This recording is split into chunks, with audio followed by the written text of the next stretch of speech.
So yes mga master, welcome back sa aking channel. And bago natin umpisa ng ating vlog, nais ko muna magpasalamat sa ating mga bagong subscriber. And thank you rin pala sa mga sumusuporta sa akin, lalo sa mga dati natin subscriber. So sana huwag kayo magsawa na sumuporta sa aking vlog. So for today's vlog, ang content natin is pin location. Ito yung issue na nag-viral sa social media na nagkaroon ng wrong pin. So dito sa ating vlog, sa ating content, ipapakita ko sa inyo kung paano natin naayusin kung meron man wrong pin location sa ating deliveran o pagdatrapupan. So ano ba yung pin location? Ang pin location, ito yung nagbabase si Grab sa magiging delivery payment sa amin, mga Grab rider. And ito rin ang nagiging basya ng aming mga customer kung saan kami namamonitor niya habang dinideliver namin ang kanilang product or parcel. So mga master, umpisa na natin ating vlog. And kung may wrong pin location man na ating ma-encounter ngayong araw na to, unti-unti natin itong ayusin. So tara, let's go!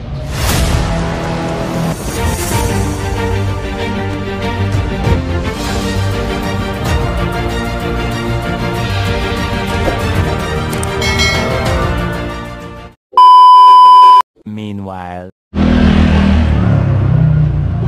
Boss, ang content ko yung pin location. Ano ba pagkakaintindi nyo sa pin location? Ano masasabi sa pag nagpipin si CS? Dapat talaga kailangan, di ba, perfect pin location? Hindi, kasi alam mo dyan, hindi naman si CS talaga nagkakamali dyan eh. Ang system ni Grab. System ni Grab? Oo, kasi alam mo, si customer lagi nagsasabi, hindi ko mapin yung ano namin eh. Pinipin ko siya pero hindi ko mapin. Ang lumalabas, yun na lang kung ano yung lumabas, yun na lang sinusunod na namin. Kaya naglalagay sila ng note. Gets mo? Okay. Kasi kung customer yun, tama naman yung nasa note, bakit yung mali yung nasa pin? Hindi sila sa system ni Grab ang problema. Hindi sila customer. Kasi, Ikaw boss, pin location. alam, Busy? customer. Mali ba pin location? Tama yung pin location nyo, ma'am. Grabe naman, parang nag-iimbestiga oh.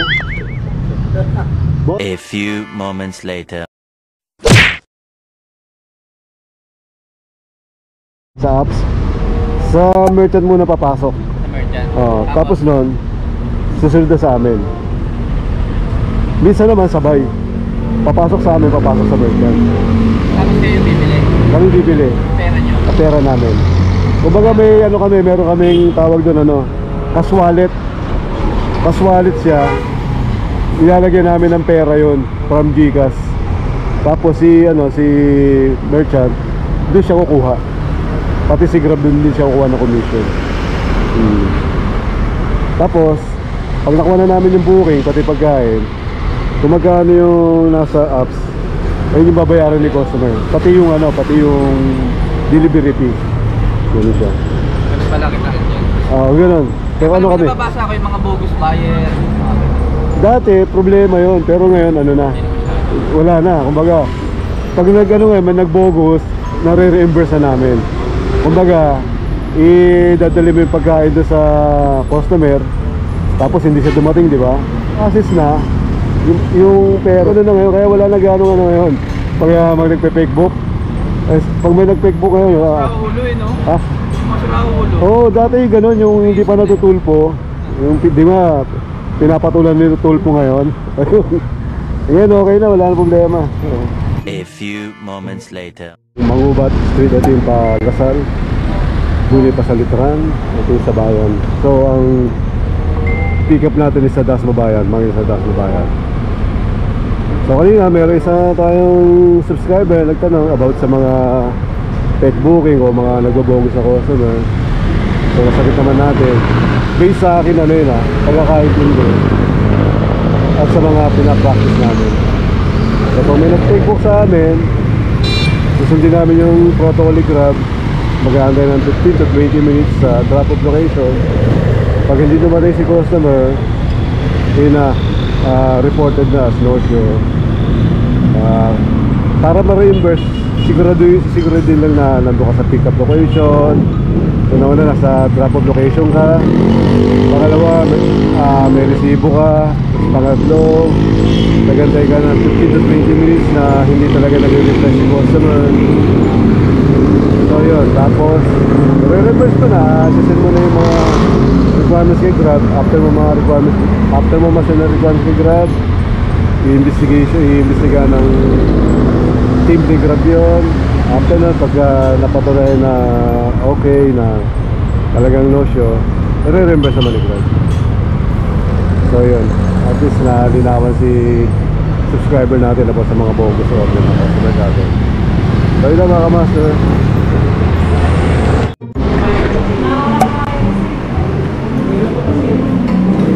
Oy boss, Shoutout nga pala sa Team Abang tsaka sa Team Buraot ng Jollibee Dasmabayan. ba't nasa ano ka, Manginasal? Tapos sinoutout mo Jollibee Dasmabayan. Tapos sinoutout mo Andun kasi yung ano natin eh. yung hotspot. Shoutout kay Boss Randel. Shoutout nga pala Kaya naman. sa presidente namin na mahilig manghingi ng tubig. Napanood na, napanood. Ayan. 658. Ha? 658 po yan, ma'am. 858. 858 nga, tama. Mali ako. Shoutout kay Ma'am Jeddah. Ma'am Jeddah, ba't nasa Pilipinas kayo? Di ba dapat nasa Jeddah kayo?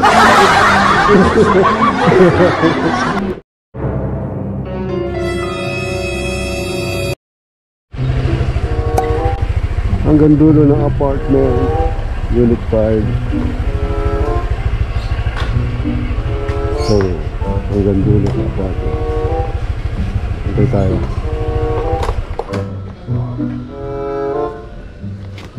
Meron maliit na B. Ano yung maliit na B? Wala.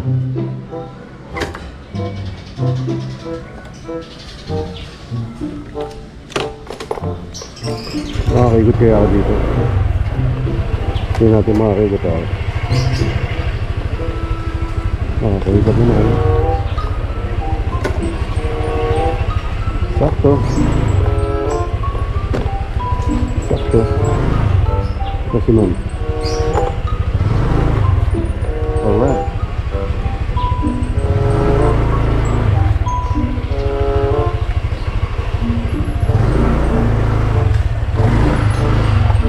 So kaya yan.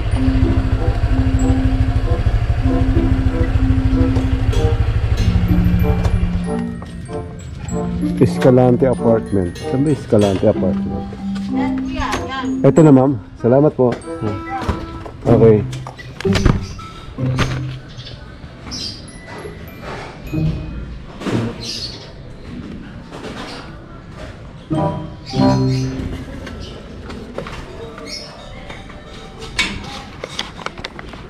Ayun ma'am. Kayo po yung ma'am? Kala ko si ma'am. 227 po. Thank you po. Ay.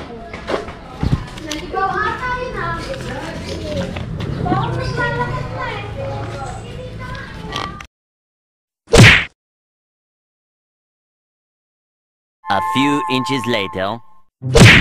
Okay natin si customer. Kung tama yung location niya. Confirm na natin.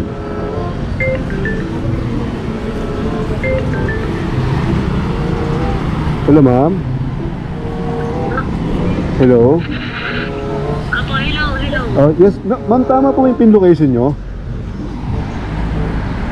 Hindi po, wala. Di kasi naman ano eh. On the way ka na ba? Paalis pa lang po ma'am sa Macdobayan. Okay, pagpasok sa Lumina po, kaliwa ako ng kanto. Pag... Okay. Kumbaga sa ano ma'am, konti lang diferensya sa pin location. Actually, mas malapit kami doon sa pin location. Okay. Sige po. Sige ma'am, salamat po. On the way na po ako. Okay. Thank you po. Okay, bye-bye.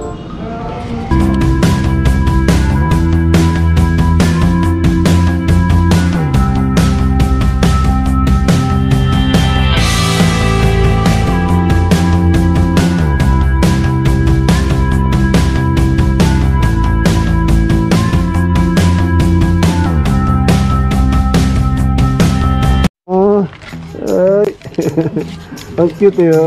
Dali, nagbablog tayo. Okay. Ano pangalan niya, ma'am? Pikachu. Shoutout kay Pikachu, Siamese, pure Siamese. Ano tatay po niya? Siamese din. Siamese din? Uy, Pikachu! Uy, ang cute. Vlog ko mo shoutout kay Pikachu, ang cute na Siamese cat, pure. Nato ka! Ito po. So yes mga kamasay, bibigyan natin si ma'am na may-ari ng Siamese cat, Masoy Clean. Thank you ma'am, salamat po. Abangan nyo ma'am sa YouTube ha. Ang cute ng puso.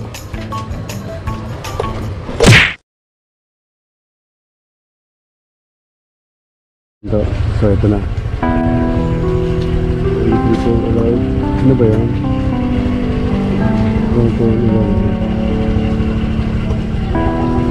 Pink Gate. Ma'am, ito na po. Ma'am Leonie po. Okay. So tama yung pin-location natin mga master. Walang problema. Okay. Ano ito ba? Okay. Si Jollibee Subidi.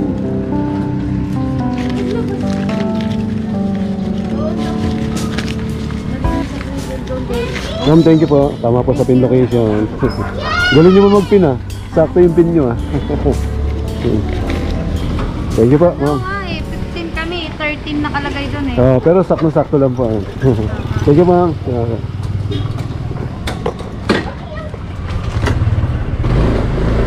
So, very good si ma'am.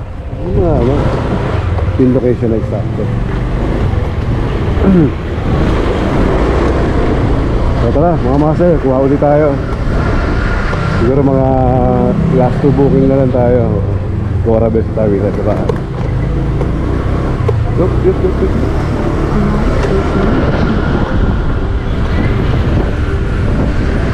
Kaya na maganda mga master pag correct ang pin location.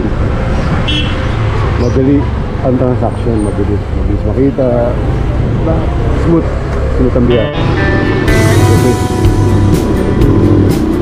Nasalog pala siya. Hindi ka palihin ang nasalog pala. Hindi na dugisa. So ito na tayo. Hindi na dugisa po. Pasok tayo dito. Bawal ang nakahubad sa loob ng face ko. Bawal ang nakahubad. Suot natin yung Ferrari.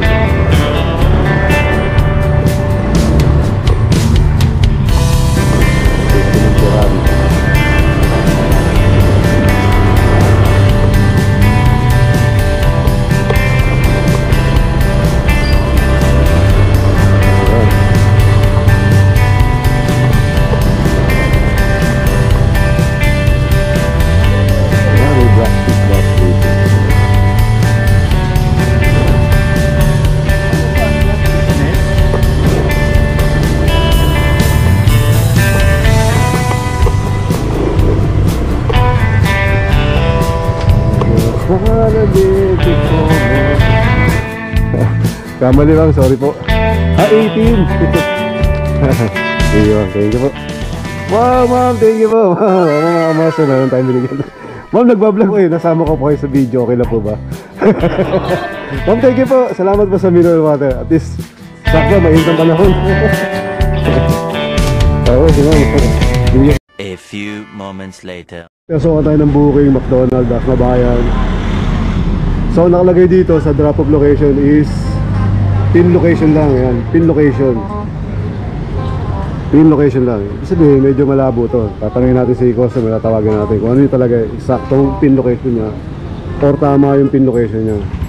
So, tawagan natin si customer.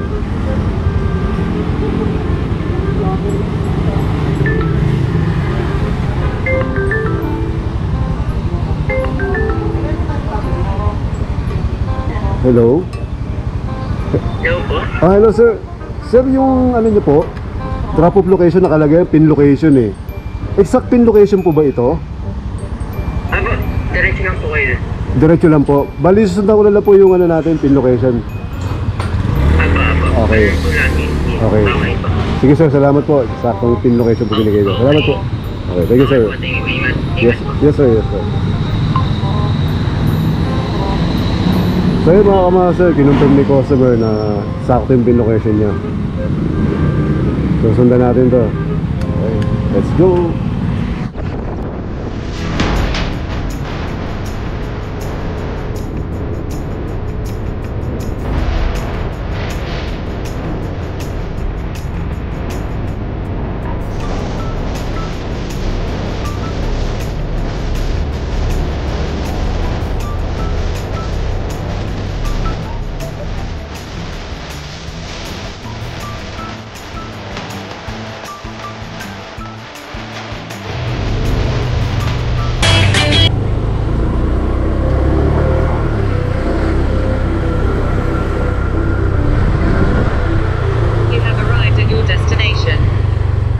Yes, ibig sabihin tama yung pin location natin. Alright, ito na ma'am. Sir Brian po. Okay. 473 po. Ganda daw yung spray ko. Uy, ma'am, thank you po sa tip. Ay, ayos, galing na sir. Ito po.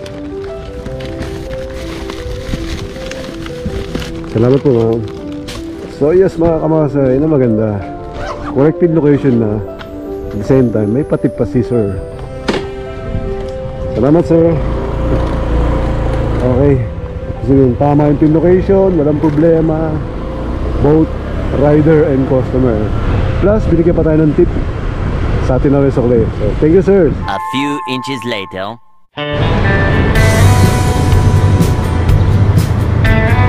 Ay! Oh no! Agin mo! Ay, ito pa mga intersection, mga kamasa. Dahan-dahan lang talaga yung mga bulaga ano nangyayari.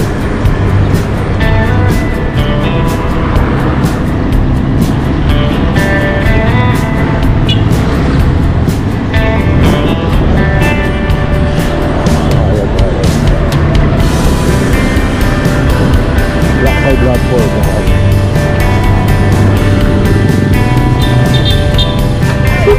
Uy! Isipan mga Bradford. Black card. Alam mo na yan. Di pagpasok mo dyan, ha? Sunod lang sa kanan. Kanan, thank you.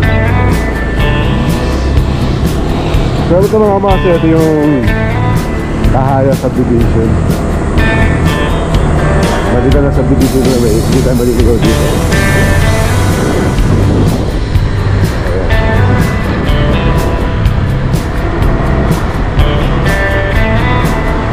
Kahaya Place.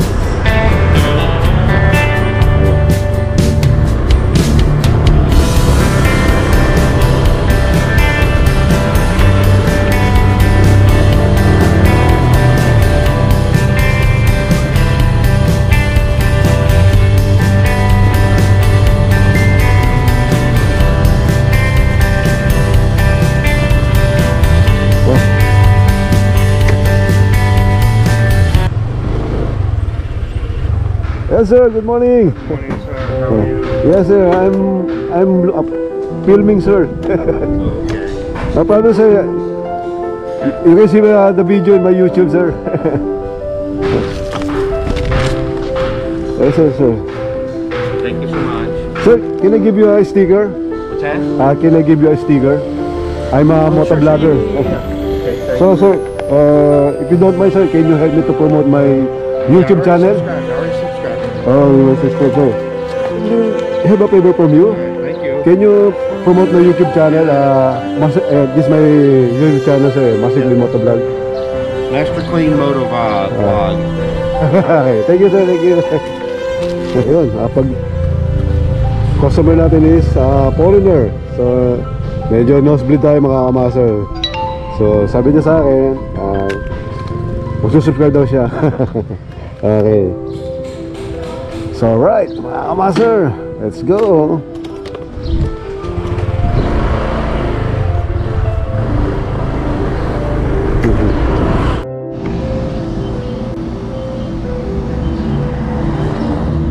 Ay, boss. Wala, konti ka lang. Nag-tip kasi si ano eh. So ito mga kamasa, nag-tip si foreigner 100 pesos. Kala ko nagbibiro lang eh.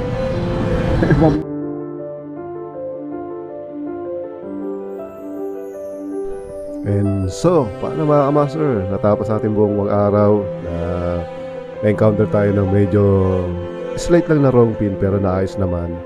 And maraming salamat din sa mga customer natin na nagbigay ng kanilang correct pin location sa pag-book. And dito ko na natapos sa aking vlog, and this was Ricky nagsasabing ride safe, keep safe, and God bless everyone.